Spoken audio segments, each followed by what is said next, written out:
모두 설 연휴 잘 쉬고 오셨습니까? 설 연휴가 지나고 나서 우리 투자 전략 잘 세워보자 얘기했던 게 엊그제 같은데 이렇게 또 설 연휴 지나고 개장이 돌아왔습니다. 우선 오늘 시장은 긍정적인 흐름 나타내고 있습니다. 코스피 지수, 코스닥 지수 모두 1%대 상승세를 나타내고 있는데요. 코스피 지수가 1.34% 오른 2,427선에서 움직이고 있습니다. 2,500까지 또 바라볼 수 있다라는 희망적인 이야기도 나오고 있죠. 그리고 코스닥 지수도 역시나 오늘 726선을 지나가고 있는데요. 오늘 시장에서의 관심주들 찾아보도록 하겠습니다. 오늘 잠금 해제는 레몬리서치 김민수 대표님과 함께합니다. 대표님 어서 오세요. 네, 안녕하십니까. 연휴 잘 쉬고 오셨나요? 네, 잘 쉬고 왔습니다. 네, 잘 쉬고 왔는데 날씨가 또 많이 추워서 또 감기 조심하시고요.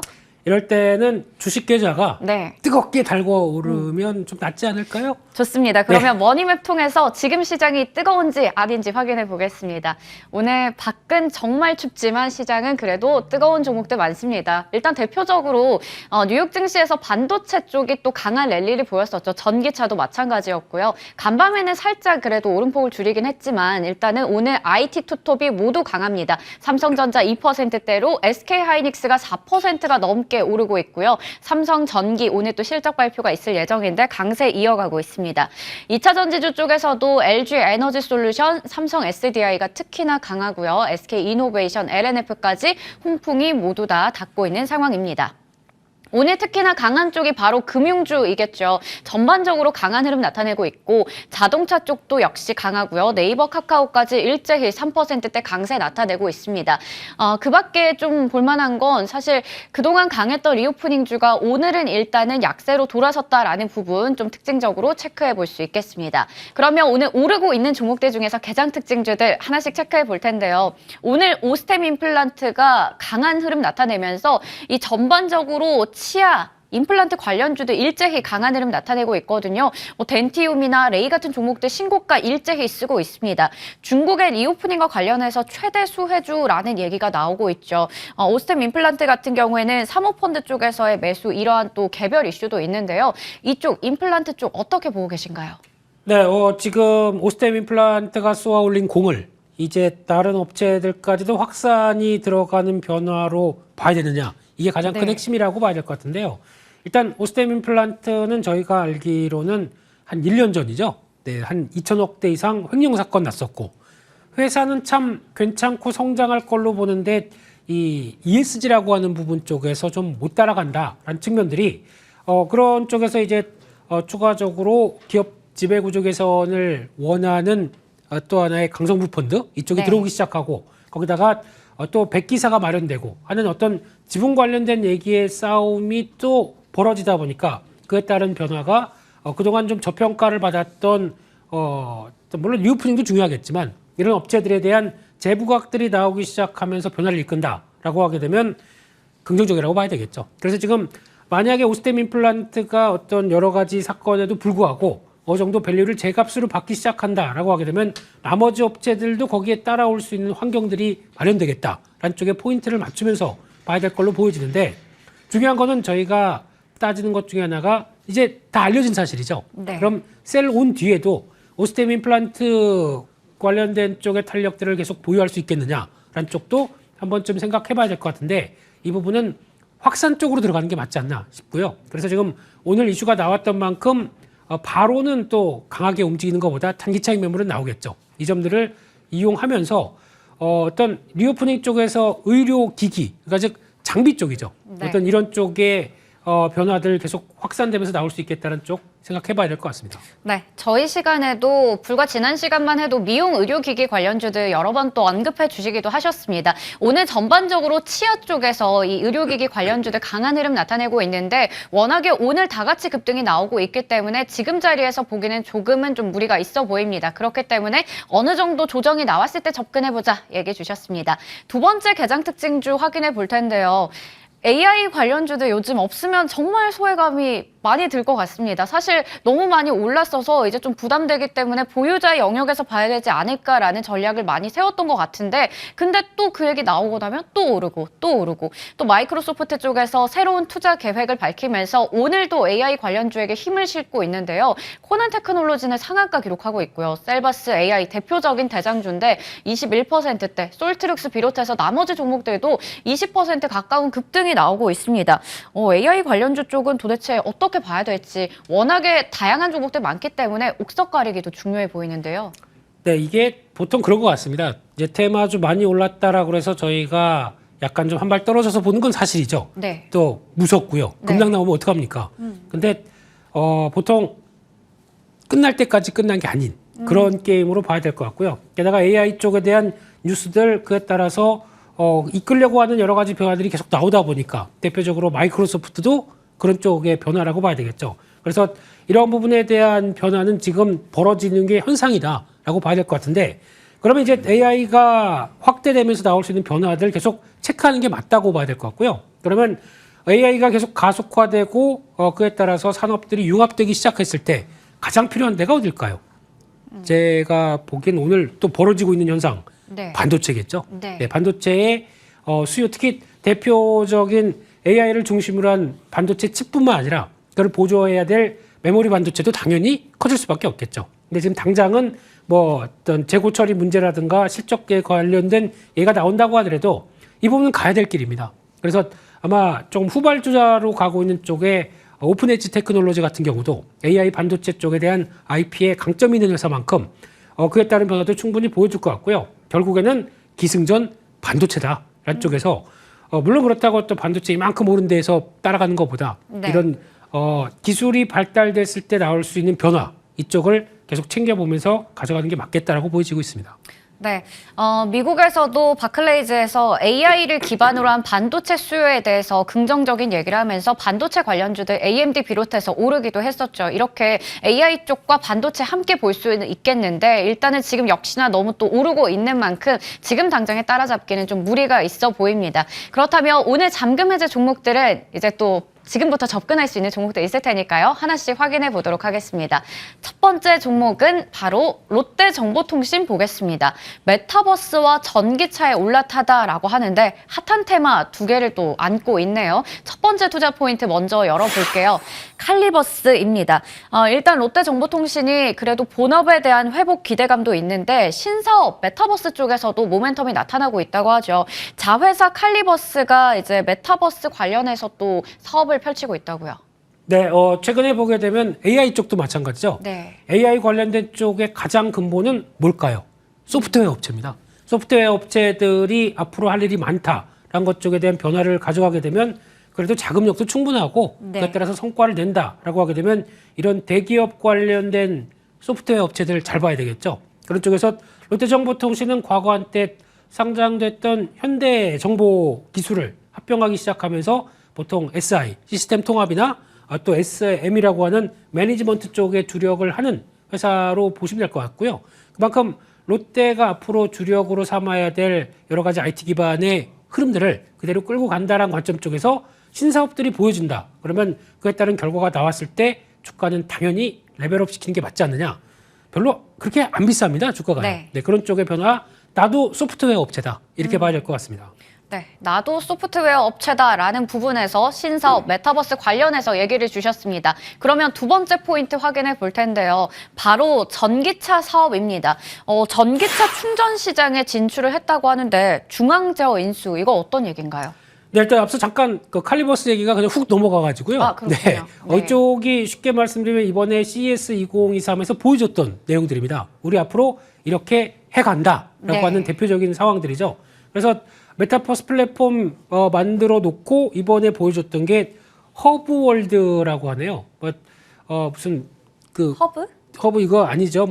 리조또 여기 파스타에 넣는 허브 아닙니다. 네. 그게 아니라 메타버스의 환경을 약 한 여의도 규모만큼의 이제 가상이죠. 설정한 규모인데 여기다 이제 버추얼 쇼핑몰이나 K-팝 공연장 다 들어갔는데 제가 봤을 때 가장 중요한 거는 네. 여기 명품 샵들도 쭉 즐비되어 있습니다. 근데 이게 들어왔다는 거거든요. 네. 이런 환경 쪽에 입점을 해서 우리 같이 협업을 하겠다라는 얘기는 그만큼 앞서 나간 변화를 보여주고 있다라는 것들이 이번에 CES 2023에서도 많이 주목했던 내용들인데 아무리 이런 메타버스 환경을 구현하면 뭐합니까? 기술력이 좋으면 뭐합니까? 이에 따른 영업력이 좀 있어야 되겠죠. 네. 우리한테 들어와라. 그래서 앞으로 추가적인 매출을 일으켜줄 수 있을게라고 했던 여러 가지 변화를 보여줬다는 점에서 상당히 의미가 좀 있지 않나라는 쪽도 봐야 될 것 같고요. 두 번째, 신사업적으로 전기차 충전 관련된 쪽을 하기 시작합니다. 네. 앞으로 전기차는 많이 확산될 걸로 보여지는데 더 확산되겠죠? 가장 핵심이 뭘까요? 이런 거죠. 충전 쪽이죠.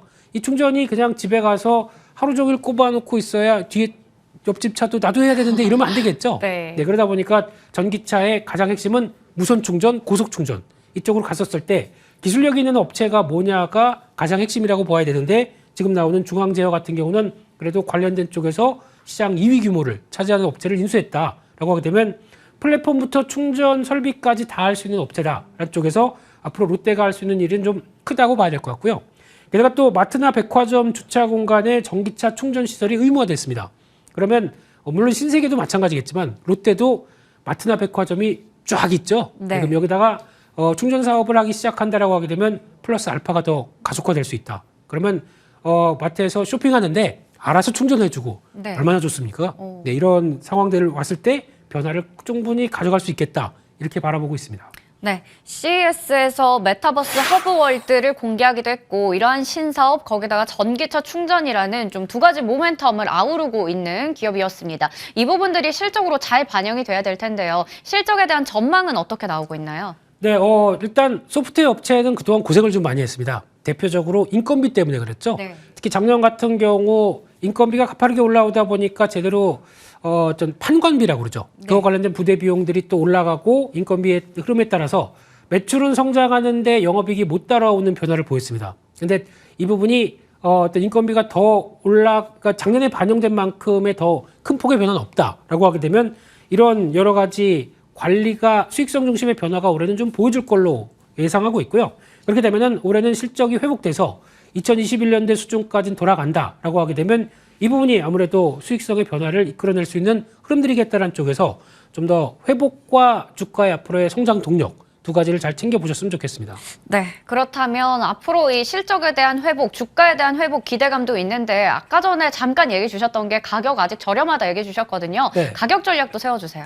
네, 일단 시총이 4천억이 안 됩니다. 네. 그런 쪽에서 물론 이제 매출 규모나 어느 정도 실적 회복서에 비하게 되면 주가가 월봉이나 큰 흐름을 봤을 때도 바닥권에서 이제 올라오는 단계다 보니까 이에 따른 변화를 기대한다라고 하게 되면 일단 26,000원대 초반 정도쯤 노리시면서 한 33,000원대 정도까지 바라봐도 되지 않나 생각되고 있고요. 손절가는 23,000원대로 말씀드리겠습니다. 네, 좋습니다. 첫 번째 종목은 롯데정보통신 알아봤는데요. 매수가는 26,000원, 그리고 목표 주가는 33,000원, 손절가 23,000원으로 제시해 주셨습니다.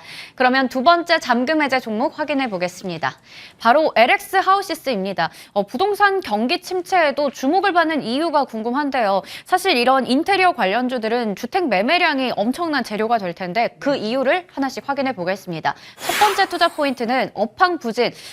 말했듯이 업황이 부진하면 당연히 주가에 안 좋을 텐데 낙폭이 워낙에 과대했거든요. 어떻게 네. 보시나요?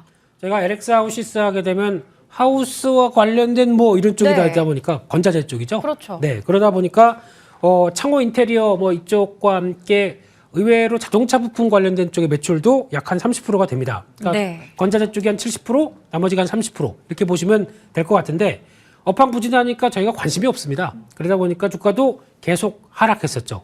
근데 여기서 나올 수 있는 부분들이 실적 안 좋고 업황 부진한 거 반영된 가격이 이 정도다라고 하게 되면 앞으로 변화를 꿈꾸는 게 주가의 특징이라고 봐야 되겠죠.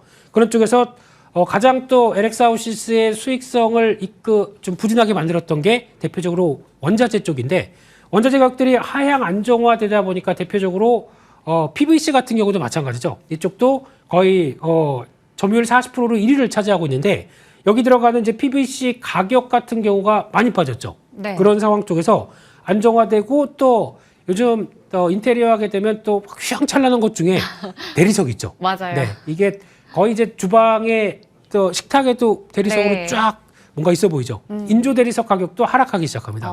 그러다 네. 보니까 이런 여러 가지 여파를 본다라고 하게 되면 아무래도 원가 떨어지고 또 하나가 물류 비용이었죠. 이게 정체 하락하기 시작한다라고 하게 되면 변화를 이어가는 관점 쪽에서 또 수입을 하는 입장에서 보게 되면 원화 강세가 또 일조를 하겠죠. 이런 쪽으로 보게 되면 수익성은 좀 타이트하게 바뀔 수 있는 부분들이 있겠다라는 쪽에서 좀 더 Q는 아직 좀 살아나는 부분들이 시간이 걸린다고 하더라도 바닥권은 완성한 게 아닐까라는 쪽에 대한 변화를 체크해야 될 것 같습니다.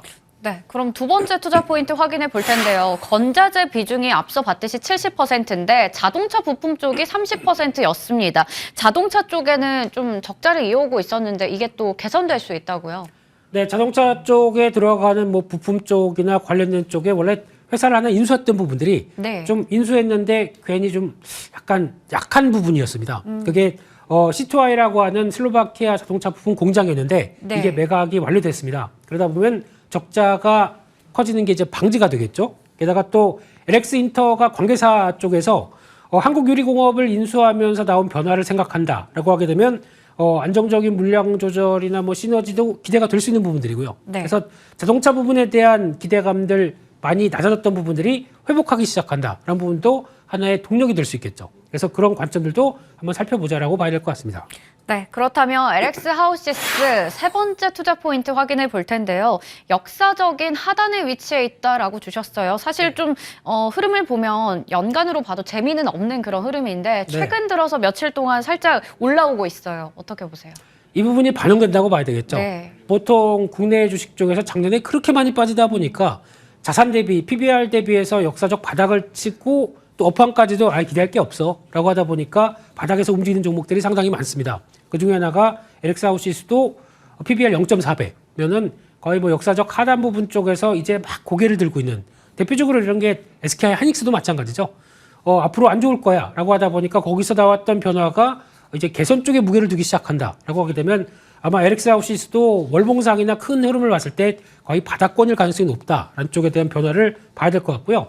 앞서 말씀드렸듯이 비용 관련된 쪽만 통제되기 시작한다고 하더라도 올해 영업이익 한 800억대까지 바라보고 있는데 그러면 작년 대비해서 거의 100% 가까이 올라오는 상황들 그러면 회복이라고 봐야 되겠죠. 그래서 네. 이게 비용이 작년, 재작년 쪽에 나왔던 부분들을 커버하기 시작한다. 그러면은 의외로 변화가 나올 수 있겠다라는 쪽에서 이 부분에 대한 회복세 흐름들 좀 지켜보고 약간 이런 종목은 좀 긴 시각으로 봐야 되겠죠. 그래서 좀 싸게 사놓고 기다려볼 수 있는 종목 중에 하나가 아닌가 이렇게 바라보고 있습니다. 네, 지금 연간 실적 추정치가 표가 나갔었는데요. 보셨듯이 적자를 지속했던 자동차 소재 부품 쪽 주목할 필요가 있겠습니다. 올해 들어서 흑자 전환에 대한 기대감이 있으니까요. 그래서 이 종목은 좀 길게 보면서 쌀 때 사놓고 묻어두면 좋을 것 같다라는 생각이 드는데요. 가격 전략 부탁드릴게요.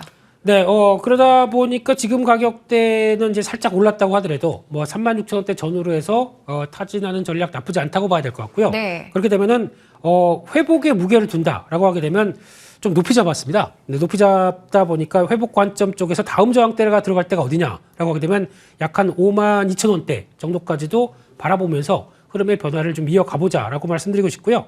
손절가는 한 33,000원대로 말씀드리겠습니다. 네, LX 하우시스 목표주가 좀 높게 잡아주셨습니다. 매수가는 36,000원, 목표주가 52,000원, 손절가 33,000원으로 제시해 주셨으니까요. 기억해 보시길 바랍니다. 지금까지 레몬리서치 김민수 대표님과 함께 이야기 나눠봤습니다. 대표님 감사합니다. 감사합니다.